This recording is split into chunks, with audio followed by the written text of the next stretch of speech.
जिंदगी में कुछ चीजें होती हैं जो हम सोच भी नहीं सकते। और ऐसी ही एक घटना 21 जनवरी को होने वाली है, जो शायद हमारी जिंदगी में सिर्फ एक बार ही देखने को मिलेगी। वीनस, मार्स, जुपिटर और सैटर्न, ये सभी ग्रह एक सीध में आकर आसमान में दिखाई देंगे। पर क्या आपने कभी सोचा है कि ये ग्रह एक साथ कैसे अलाइन होते हैं? यह अलाइनमेंट एक एस्ट्रोनॉमिकल फेनोमेनन है जिसे हम प्लैनेटरी अलाइनमेंट कहते हैं।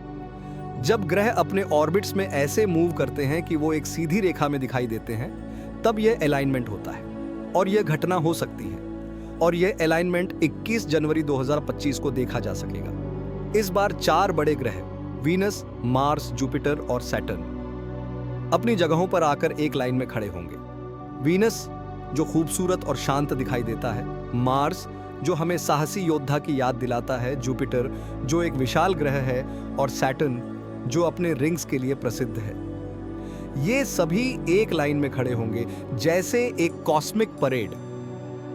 लेकिन ये अलाइनमेंट क्यों होता है? क्या इस तरह के इवेंट्स हमारे लिए किसी तरीके से जरूरी होते हैं? यह सभी ग्रह अपनी अपनी ऑर्बिट्स में अपनी ग्रेविटी और मूवमेंट के कारण एक पॉइंट पर आते हैं।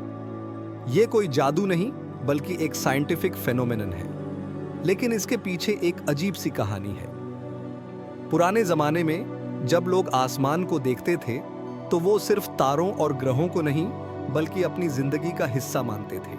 हर ग्रह को एक खास ताकत और उद्देश्य दिया गया था, और हर अलाइनमेंट के बाद कुछ नया शुरू होने का विश्वास था।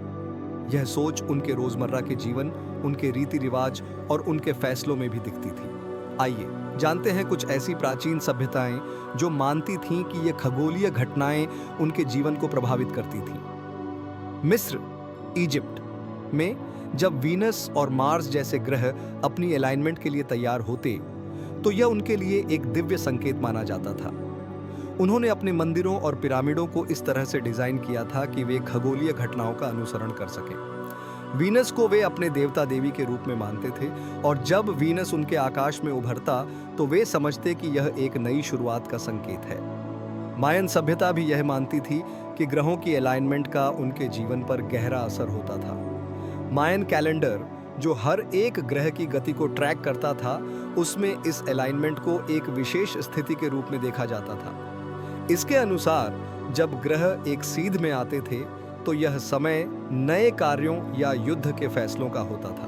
उनके लिए यह किसी बड़े बदलाव का संकेत था, कभी अच्छे बदलाव तो कभी बुरे। इसी तरह भारतीय ज्योतिष में भी ग्रहों की अलाइनमेंट को एक दिव्य मार्गदर्शन माना जाता था।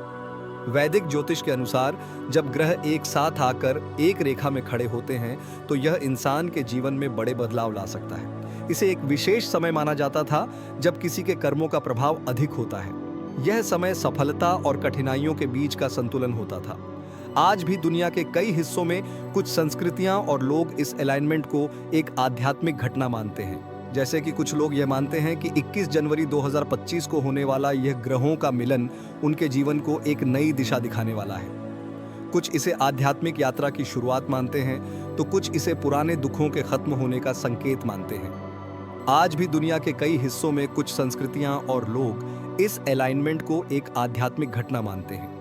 जैसे कि कुछ लोग यह मानते हैं कि 21 जनवरी 2025 को होने वाला यह ग्रहों का मिलन उनके जीवन को एक नई दिशा दिखाने वाला है। कुछ इसे आध्यात्मिक यात्रा की शुरुआत मानते हैं, तो कुछ इसे पुराने दुखों के खत्म होने का संकेत मानते हैं।